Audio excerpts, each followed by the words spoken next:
Hello everyone, welcome back to our channel. जैसे कि आपको पता है कि DSSB TGT नेचुरल साइंस में बायोलॉजी में हमारे टोटल 21 यूनिट्स हैं, जिनमें से 11 यूनिट हमारे 9th एंड 10th की NCERTs में से दी हुई है। उसके अलावा जो हमारी 10 यूनिट्स है वो हमारे ग्रेजुएशन के टॉपिक से जोड़ी गई है, ठीक है, पर्टिकुलरली BSc जूलॉजी से। तो उनमें से है ना 4 यूनिट हम कंप्लीट कर चुके हैं विद MCQ, ठीक है। 5वीं यूनिट जो है हमारी वो है एक्वेटिक बायोलॉजी। एक्वेटिक बायोलॉजी के अंदर आपको पढ़ना था aquatic biome, fresh water biology, marine biology and management of aquatic resource, जिसमें से हम एक्वेटिक बायोम कंप्लीट कर चुके हैं, मेरीन बायोलॉजी कंप्लीट कर चुके हैं, management of aquatic resource complete कर चुके हैं। फ्रेश वाटर बायोलॉजी में हमें 2 सब टॉपिक्स पढ़ने थे, एक था लेक और एक था स्ट्रीम, ठीक है, जिसमें से स्ट्रीम वाला पोर्शन हम ऑलरेडी कवर कर चुके हैं। आज हम लेक के कुछ पोर्शन कवर करेंगे।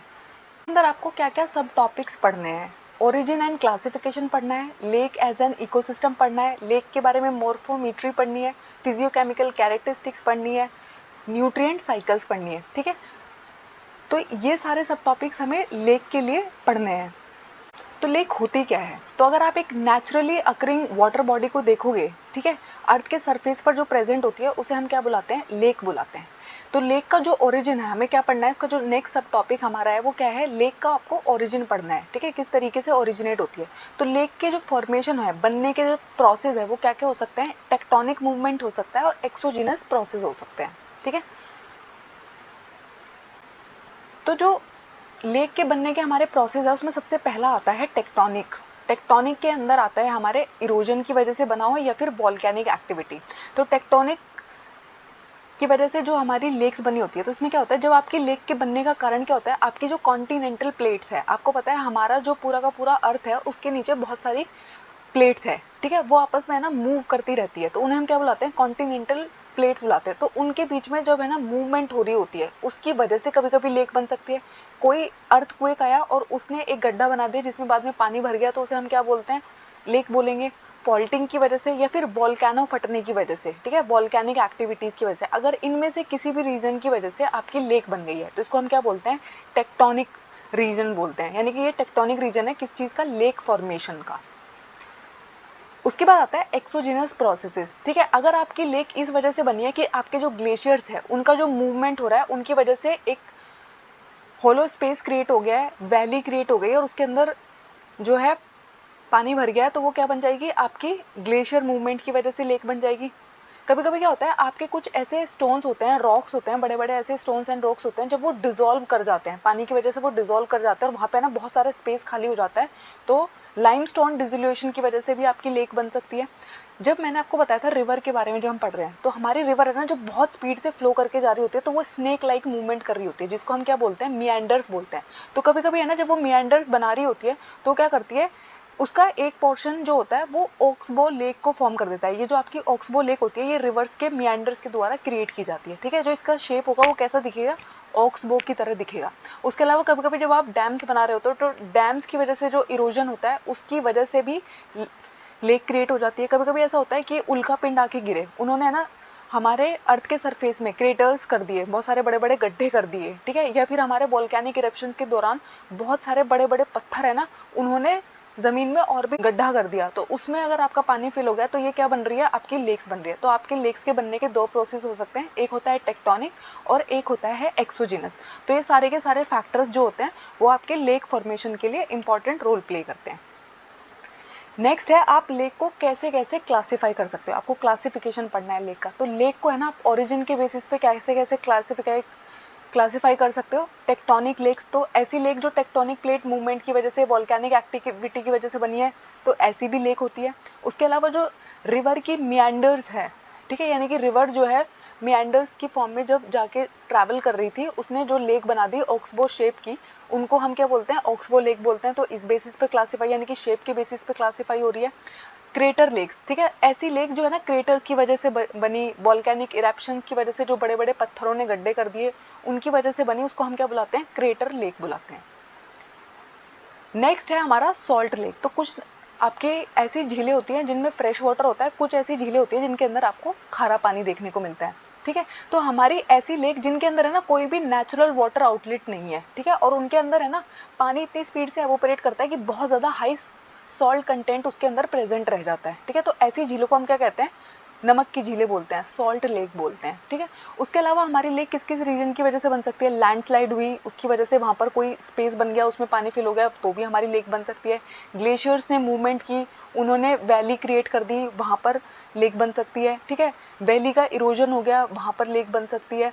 उसके अलावा कुछ लेक्स है ना ऐसी होती है जो आर्टिफिशियली होती है, यानी कि ह्यूमन एक्टिविटी की वजह से बनती है, ह्यूमंस उसको खुद खोद के बनाते हैं, ठीक है। और कभी कभी क्या होगा, जो आप डैम्स बनाते हो उसकी वजह से जो इरोजन होता है, उसकी वजह से जो गड्ढा हो जाता है, उसकी वजह से भी लेक का फॉर्मेशन हो सकता है, ठीक है। ये थे हमारे डिफरेंट टाइप्स ऑफ लेक्स, ठीक है। क्लासिफिकेशन ऑफ लेक्स था ये।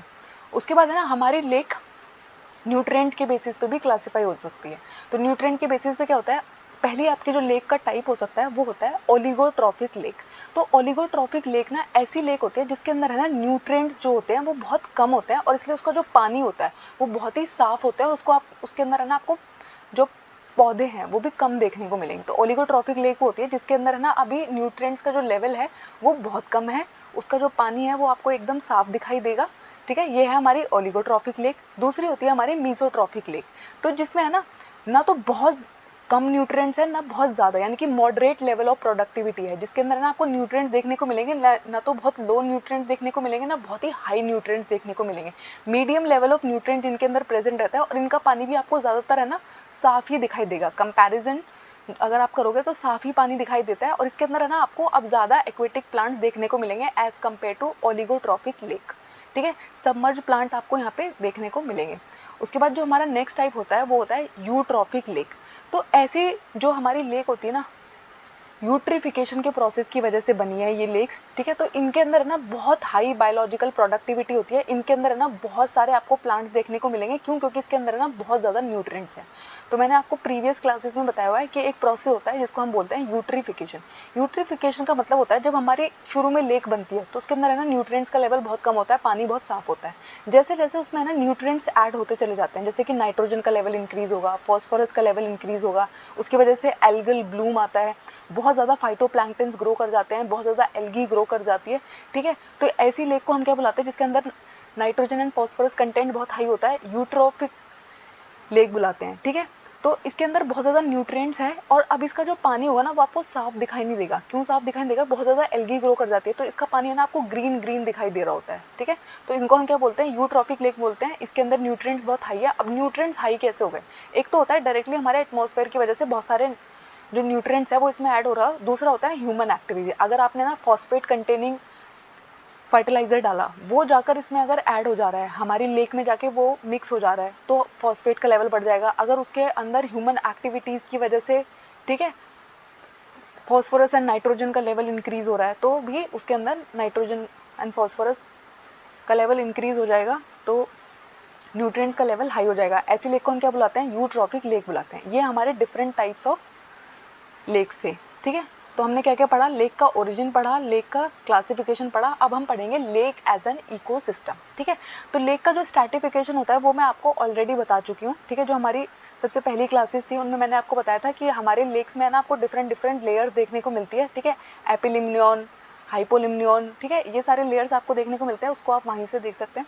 उसके बाद अगर आप अपने लेक को देखोगे ना तो एज अ इकोसिस्टम बहुत ही अच्छा इकोसिस्टम वहाँ पर मेंटेन हो रहा होता है। अपने आप में एक इकोसिस्टम होती है लेक, ठीक है। उसके अंदर यानी कि लाइफ जो है आपस में इंटरैक्ट कर रही है।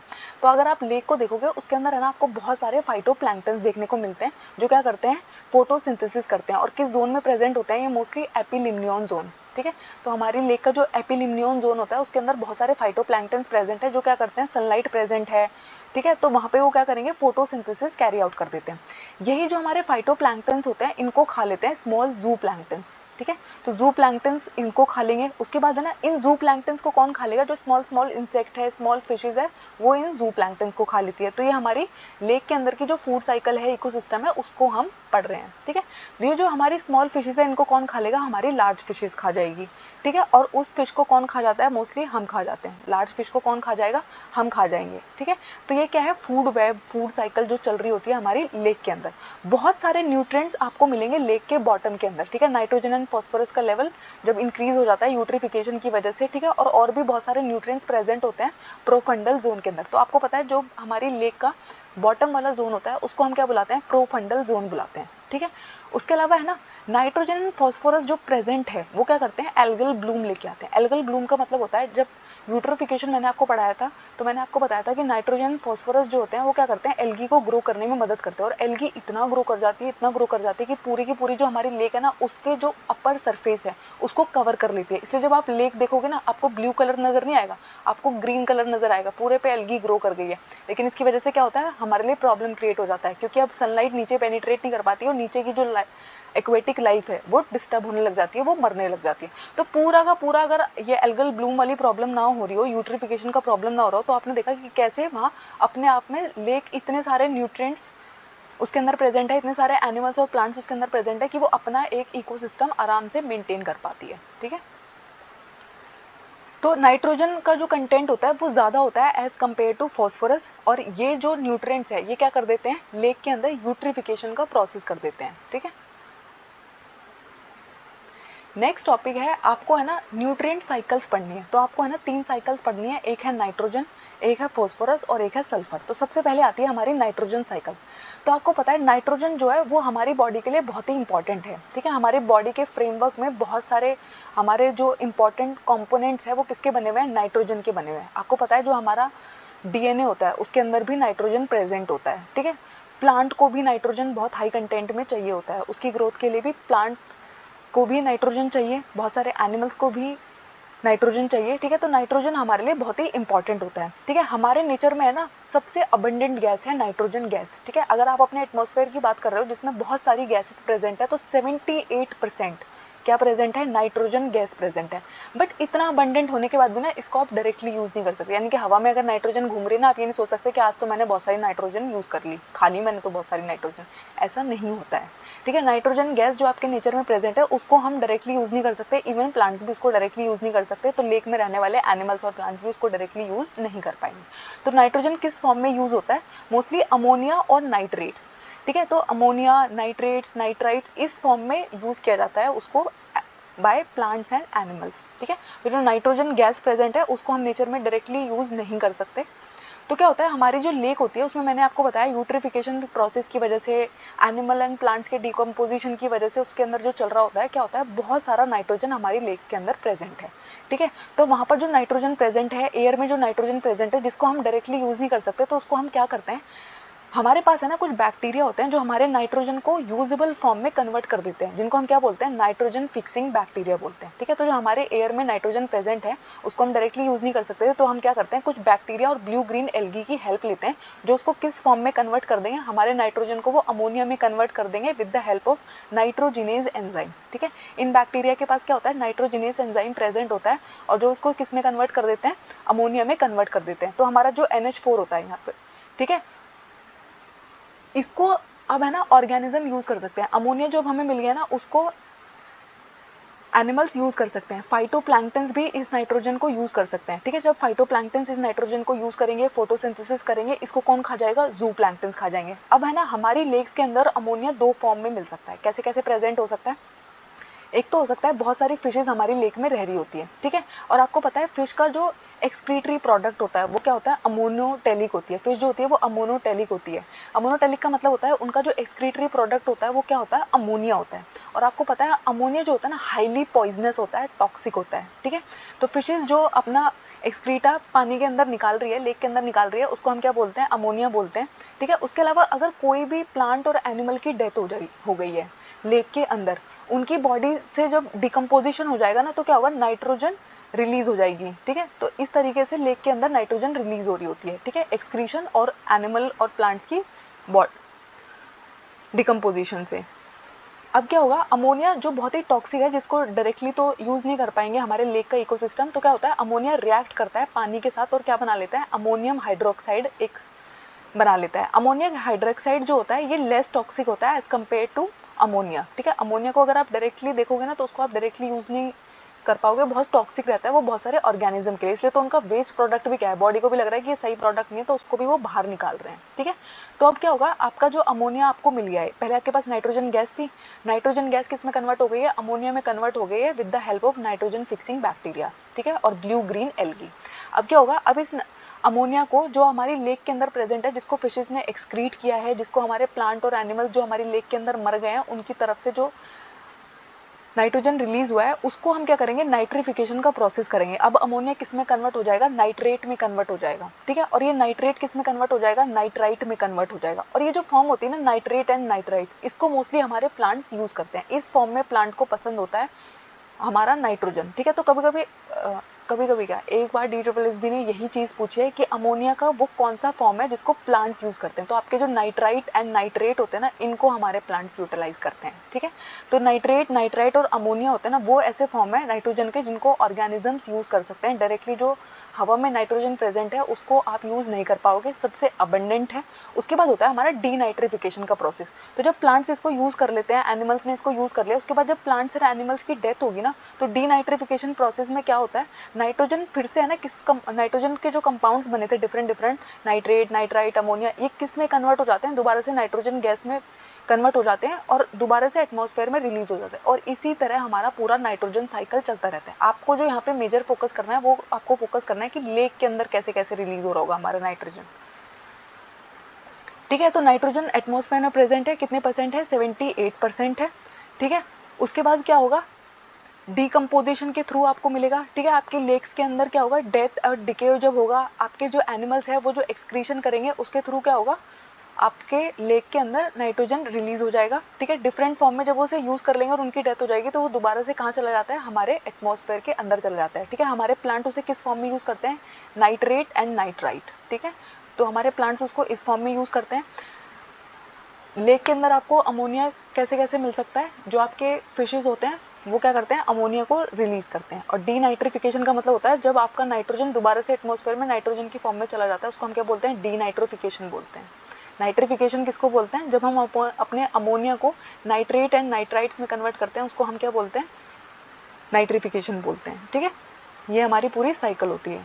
उसके बाद आती है हमारी सल्फर साइकिल। तो सल्फर जो होता है मोस्टली वो है ना हमारे लिथोस्फीयर में प्रेजेंट है। आपको पता है हमारा जो रॉकी सरफेस है पूरा का पूरा, उसको हम क्या बुलाते हैं, लिथोस्फीयर बुलाते हैं। तो हमारे लिथोस्फीयर में सल्फर बहुत ज़्यादा प्रेजेंट है।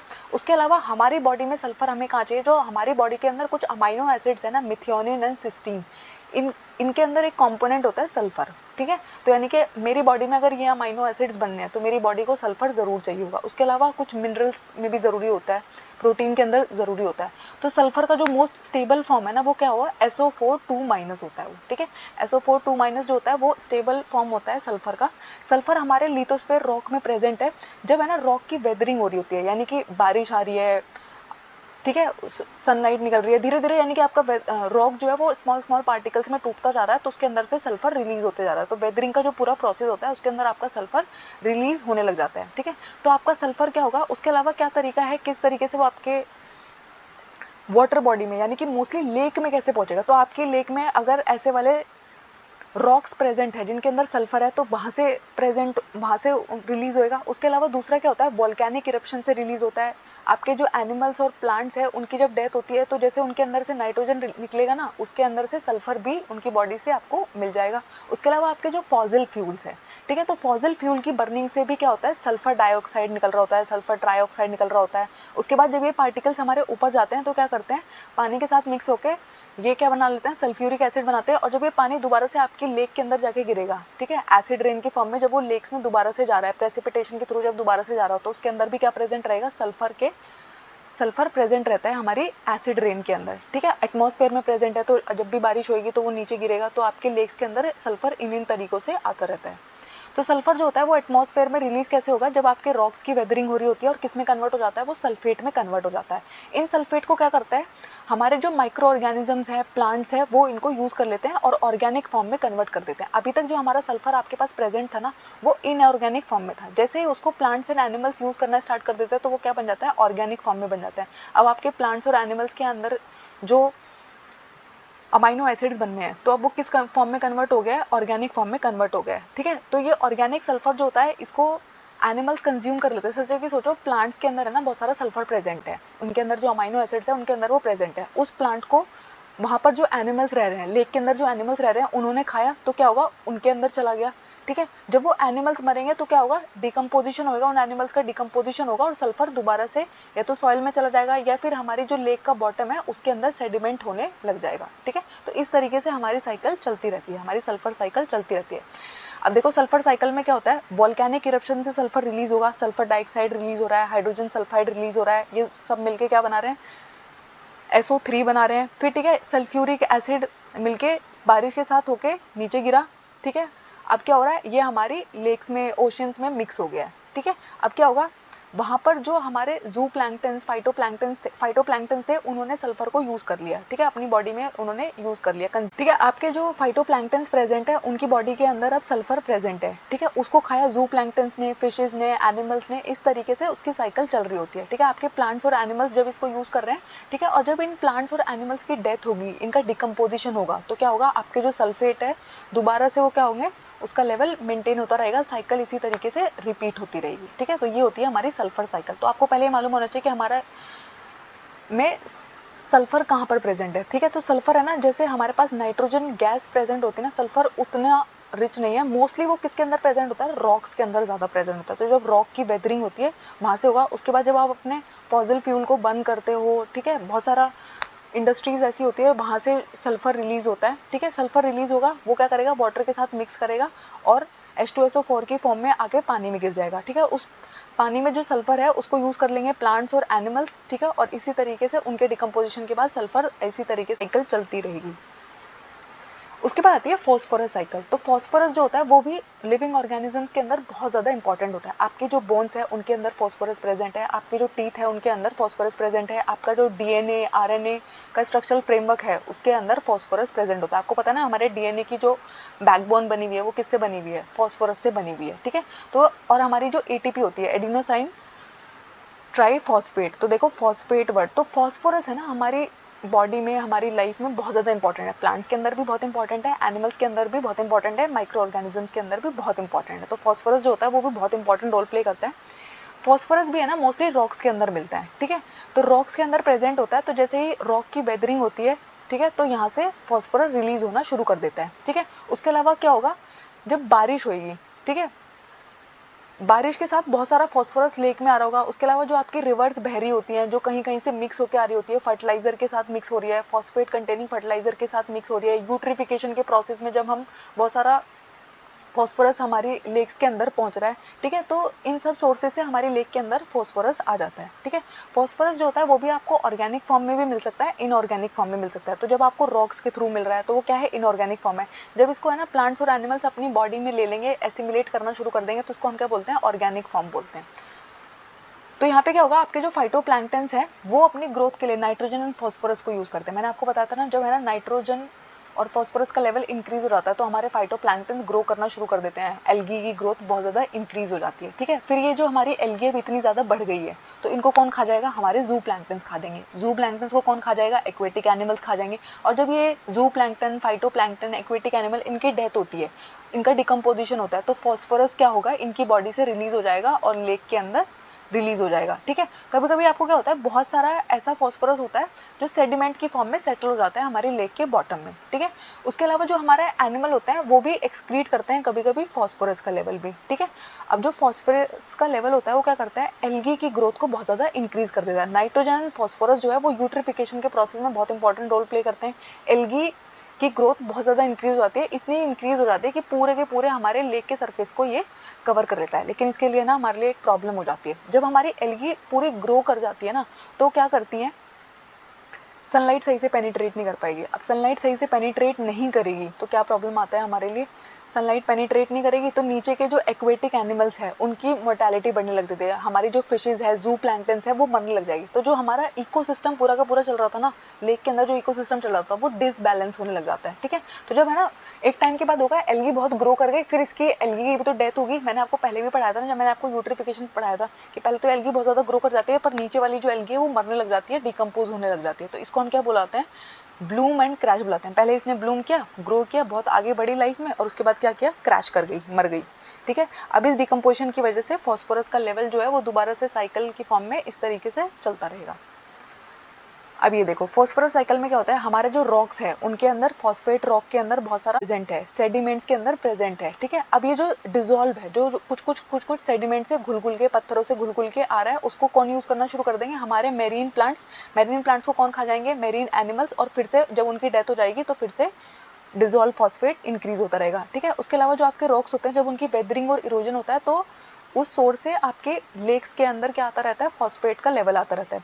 बाहर के जो आपके प्लांट्स एंड एनिमल्स और फर्टिलाइजर रन ऑफ है, जब आप है ना अपने खेतों में नाइट्रोजन एंड फॉस्फोरस डाल रहे होते हो तो कभी कभी क्या होता है, वो फर्टिलाइजर रन ऑफ करके आपके लेक में चला जाता है। इसीलिए जब हमारी लेक्स के अंदर है ना नाइट्रोजन एंड फॉस्फोरस का लेवल फर्टिलाइजर्स की वजह से ही इंक्रीज करता है। फिर हमारे बहुत सारे इंडस्ट्रियल वेस्ट भी ऐसे हैं जो क्या करते हैं, यूट्रिफिकेशन के प्रोसेस को इंक्रीज करते हैं और इस तरीके से हमारी लेक में एंटर करता है फॉस्फोरस, ठीक है। तो ये क्या थी, हमारी फॉस्फोरस साइकिल थी।